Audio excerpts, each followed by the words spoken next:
YouTube, welcome back to my channel, Taylor Talks Tales. Today I have a very fun video for you guys, and it's one I've been wanting to do for a while, and in light of recent events with the coronavirus and just everything getting shut down and all the stuff, I figured I would do it now. So I'm doing my post-apocalyptic and apocalyptic favorites video.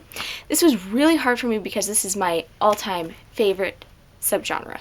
So it took me a long time to think because I looked on my Goodreads shelf and I've read well over 100 books that would be categorized in the post-apocalyptic and apocalyptic fiction subgenre, like 150 or something like that. So I'm like, ooh, had a lot to choose from. So there are going to be a couple honorable mentions at the end, and just because a book is not on this list doesn't mean it's not a good book, but it was hard to choose. But these are my favorites and ones that I recommend, and let's get started. I'm also wearing my adventurer hat because we're in apocalyptic times. Just kidding.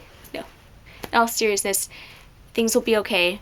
Just wash your hands, stay home, and read a lot of good books. So I hope everyone is doing well. Let's get into the video. Alright, first book I want to recommend is Life as We Knew It by Susan Beth Pfeffer. And this one I put on here partially for nostalgic purposes.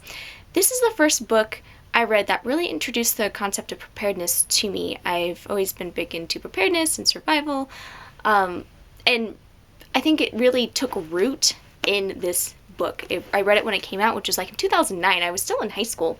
I think it was my senior year.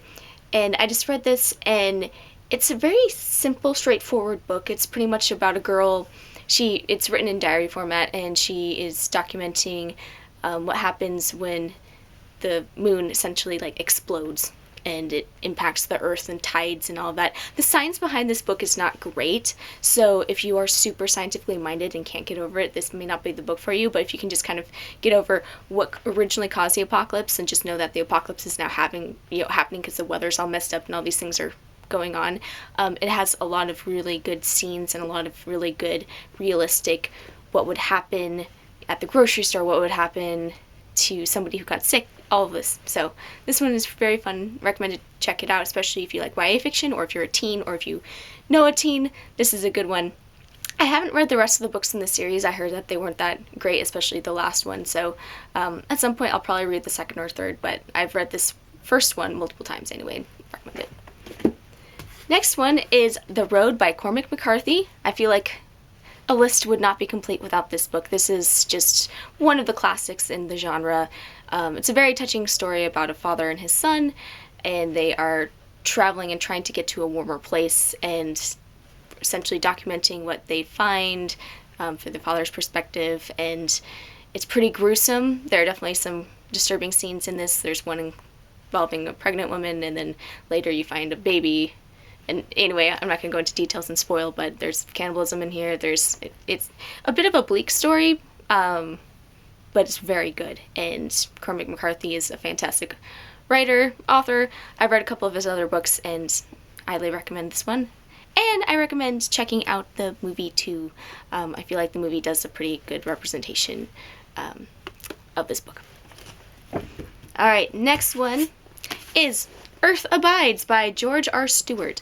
So I was torn between putting Alas Babylon or this one on this list for the actual official list. I went with this one mainly because this one has to do with viruses. So this book was written in like the 1940s, so it's an older book. And essentially it follows this main guy named Ish. He has a funny name, and he's one of the few survivors in San Francisco. He survived this viral infection because he had been bitten by a rattlesnake at the same time, and somehow it gave him a really, really bad fever that burnt off the virus. And there are some other people who just survived various circumstances. Again, not sure about the science behind it, but that's not what the story is about. It's really a story about survival and putting the world back together afterwards. And a lot of the themes, even though this book is from the 1940s, a lot of the themes are, translate very well to modern times. I know that in this book in particular, a lot of the survivors, you don't really have the doctor or, the veterinarian or the engineer per se in like some of the other survival type fiction where there's like, oh, thank goodness we have a nice group of survivors who did this. These are just kind of everyday people. And it takes place in San Francisco too, which I think is pretty cool. And I think it's a good one to check out. Next one is Good Morning Midnight by Lily Brooks Dalton. I put this one on here because this is just a very soft and simple story. I think really at its heart it's about loneliness, and I just, for some reason, this isn't a perfect book, but for me I just really enjoy it a lot. It's very short as well, and it's just, there's some very sweet moments in here, there's some sad moments in it, and it really has to do with this one man named Augustine, and he's reflecting on his life, and he's isolated up in the Arctic, and then this astronaut and her crew coming back from, I think, Jupiter, to find that everything has gone radio silent.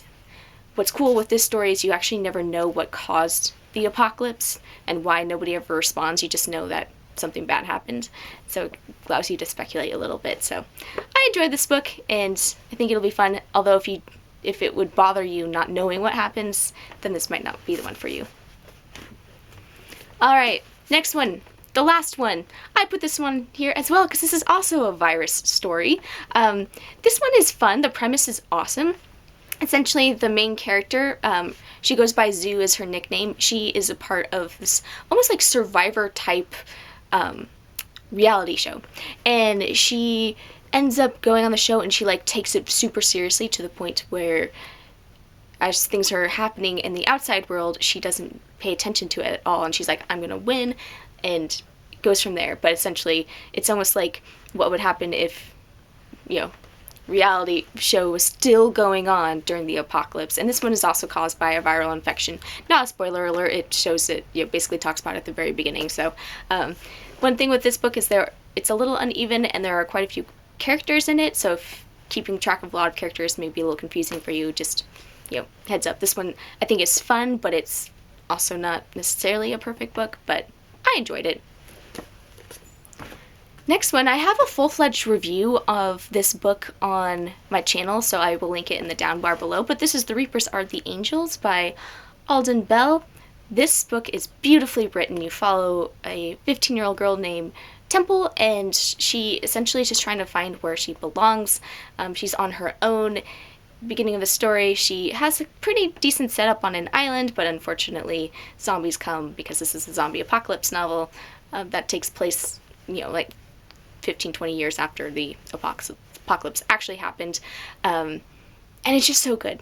The one thing with this book, I hate the ending, but because I love the book and the writing so much, I can forgive it. It's one of the few situations where I'm like, I can forgive it because there's something that happens that I didn't like, but I still enjoy the book and highly recommend it.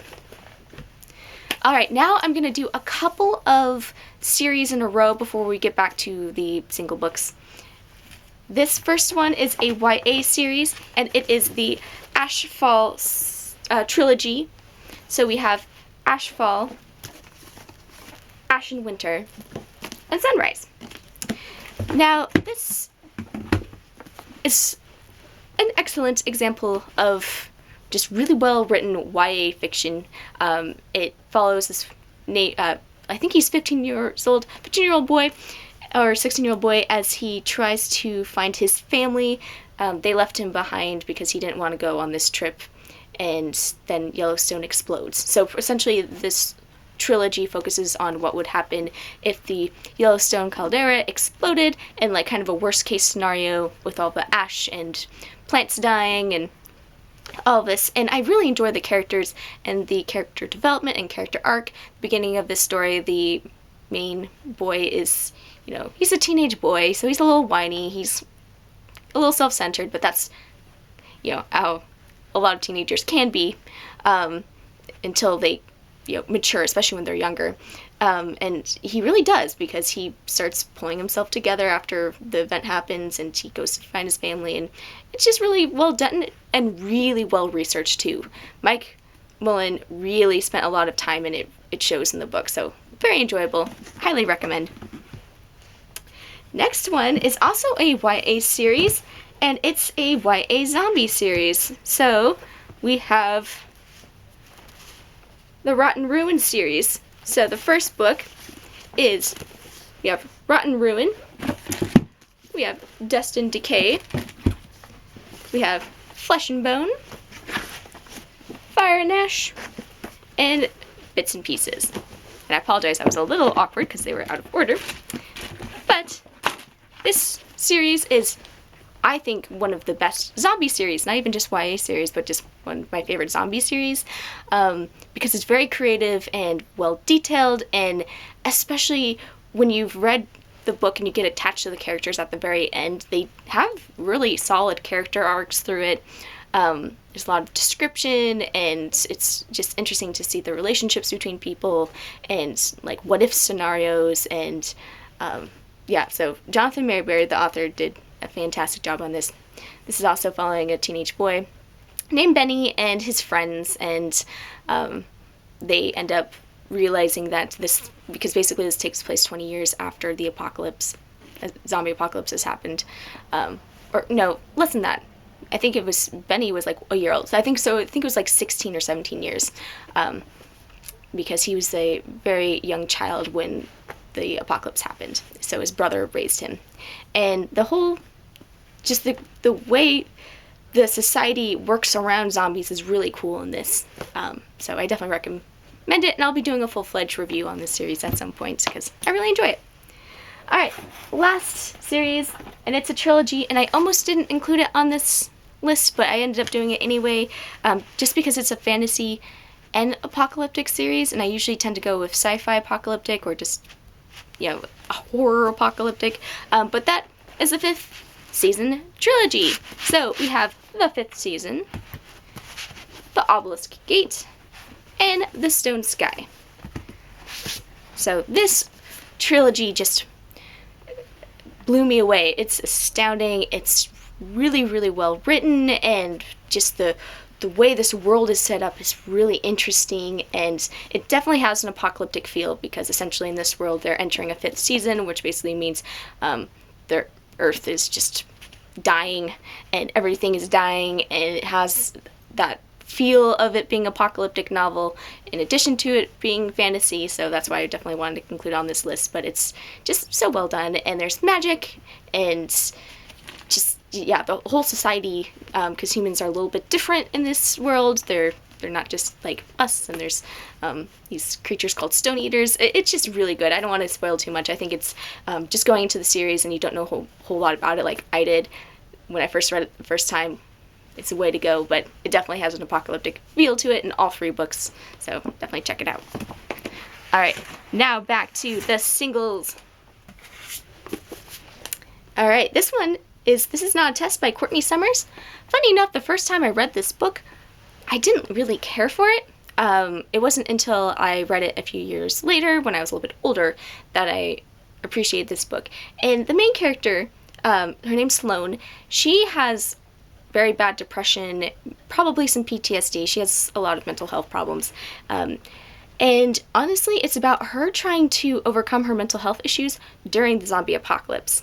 And I've never really read a book like that before, because a lot of it focuses on the action, and there are zombies in this, but they kind of take a backseat to what is going on with her, and what happened to her, and essentially her choosing whether or not she wants to live. And for a while, there are a couple things that happened in this book the first time I read it, where I'm like, just pull yourself together, you know, you're lucky to be alive, all this. But then reading it a second time, I'm like, oh, actually, you know what, okay, alright, cool.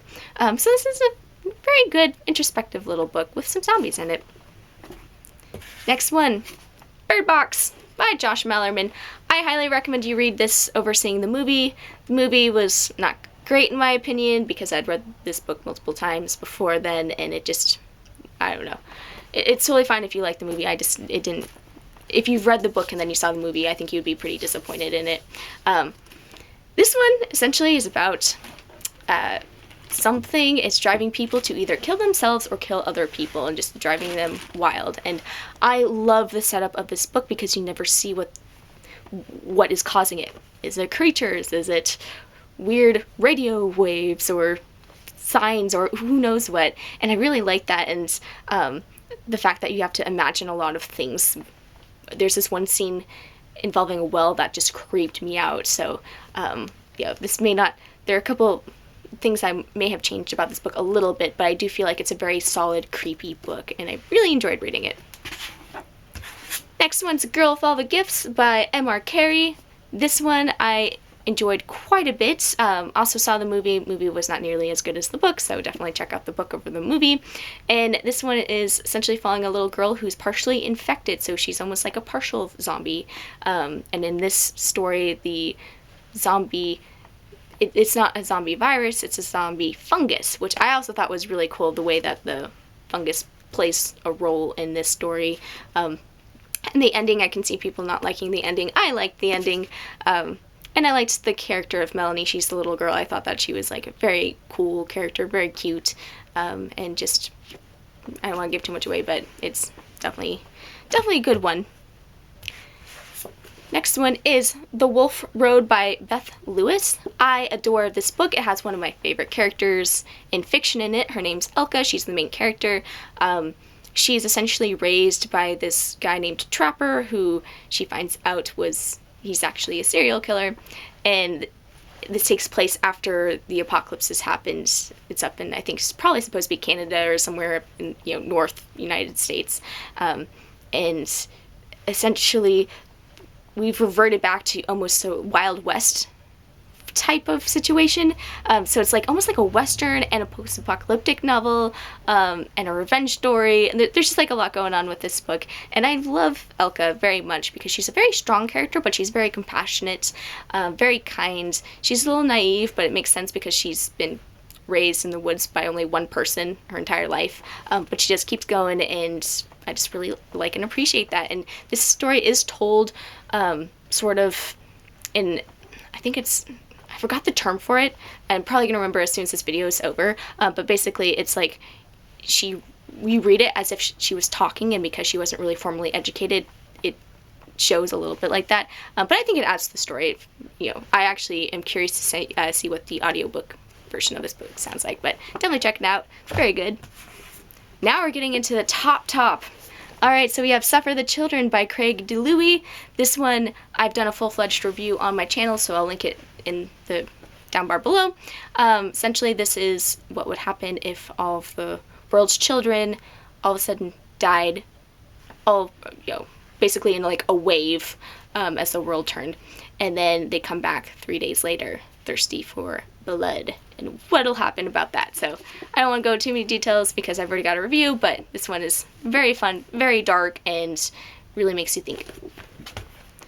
Next one I also did a full-fledged book review on, so I won't spend too much time on it, but Wanderers by Chuck Wendig. I enjoyed this book a lot. I read it over the summer, and I read it during a slightly challenging time in my life, so I will just always remember this being the book that got me through that. It's a beast of a book, but I really enjoyed it. This also would probably be a good book to read right now because it does have to do with a virus and sleepwalking and what's going on with that. Essentially, in this book you follow these sleepwalkers, and more people are joining this flock of sleepwalkers and how that impacts America, but there's a lot of other stuff going on.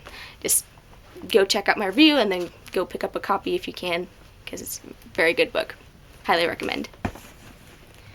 Alright, and these are in order. These top 4 are in order of my all-time favorite post-apocalyptic and apocalyptic fiction. So first one we have Canticle for Leibowitz by Walter Miller Jr. This one I really like a lot. It is, I think, very underrated, underappreciated. More people should check this book out. Essentially, this book spans a really long length of time, about 3,000 years, if I remember correctly. Essentially, it's an apocalypse happens, people put themselves back together, and it's following that. It's a very broad book, and it involves monks, and I think the one complicating factor about this book is there's a lot of Latin, and in my copy there were no endnotes or translations of the Latin, so I had to look it up if I wanted to know sort of what was going on, because the monks often speak Latin. So that was like the one tricky thing with this book. Other than that, I really enjoyed it. The apocalypse that happens, you find out very early on is nuclear war. So how nuclear war impacts thousands of years later, and it's very interesting, so highly recommend checking it out. Next one, this is a perfect read to read right now, and that's Station 11 by Emily St. John Mandel, who also recently just released a book, and I'm very interested to pick up her book. I love Station 11 so much. I have reread this multiple times. It's a beautiful story. I really appreciate how all the stories come together, because there's essentially like three smaller stories, and they all tie in to the bigger story. Beautifully written and creative, and it's a book about, you know, not just surviving but thriving, essentially, and it's so good. And this also is all about viruses, and, you know, because it's basically a virus that kills most of the people, and then what happens to the survivors, and, you know, rather than it being doom and gloom, I think this book does have a lot of hope to it, and it's wonderful. Go check it out. All right, second to last, Stephen King, The Stand. Everyone knew this was going to be on this list. This is fantastic. I am almost done rereading it right now because I've been, in addition to working on my book, which I just finished my first draft yesterday, this is the book I've been reading, and it's just really, I think, kind of funny to be rereading it during coronavirus going on, but trust me, the disease in The Stand is a lot worse, so Stephen King himself said that. But this is just a fantastic novel. It's good versus evil. It's all about surviving, and, you know, there's a lot to it. And I highly recommend, even though technically there is an abridged version you can pick up, even though this is a beast, I do think that the unabridged version, because it's so fantastic and there's so much going on and there's characters, and I highly suggest picking up the actual full-length book. So this is a very important book to me. I highly recommend it. It's very enjoyable, and I think it'd be a really good read right now. And the last book, but not least, is Swan Song by Robert McCammon. And I will say, sometimes The Stand is my favorite, and sometimes Swan Song's my favorite. It depends on my mood. Right now, I would say Swan Song is my favorite. Just, I don't even exactly know why. I think it's just, there's something about the characters in this one where I think I connect with them a little bit more, especially the character of Swan. I love her. This one is nuclear war, and I always think it's unfair when people compare The Stand and Swan Song. They are different. Like, I don't think Swan Song is a knockoff of The Stand. I think they are both two very solid books on their own, and I highly recommend everybody check out both. There's just, both of these I do think have that kind of like cross America feel, and, you know, a little bit of good versus evil, but they're just different. And this one deals with nuclear war and the aftermath, and there's this one like psychopathic character in this that's like really freaky, just like in The Stand, but this, you know, I don't know, for some reason I've been craving to reread this one now that I've been rereading The Stand, so I definitely am planning on that. So definitely check it out. Super underrated. I think more people should check it out, even though it is a beast of the book. Trust me, it's worth it. So, and also I will be doing full-fledged reviews of several of these books because I think that they deserve them, especially The Stand. I'm going to be doing a review of that. I also have a review of Kin promised, so hang on to that. It'll be coming in the next day or two. Alright, thank you so much for watching my video. Please like, comment, rate, and subscribe. Oh, actually, sorry, I forgot. Before I go, this is my recommendation for a good nonfiction to read right now. Spillover by David Quammen. It's all about viruses and why we're having coronavirus right now. Explains a lot. Fantastic. Definitely recommend checking out. And also, my two... So, I Am Legend and Alas Babylon are my honorable mentions. I Am Legend has a fantastic ending and is way better than the movie, and Alas Babylon is also just a classic book that I think everybody should read as well. So anyway, thank you so much for watching my video. Please comment, rate, subscribe, and let me know what your favorite post-apocalyptic and apocalyptic fiction is down below. Stay healthy, happy reading, and I will talk to you guys later.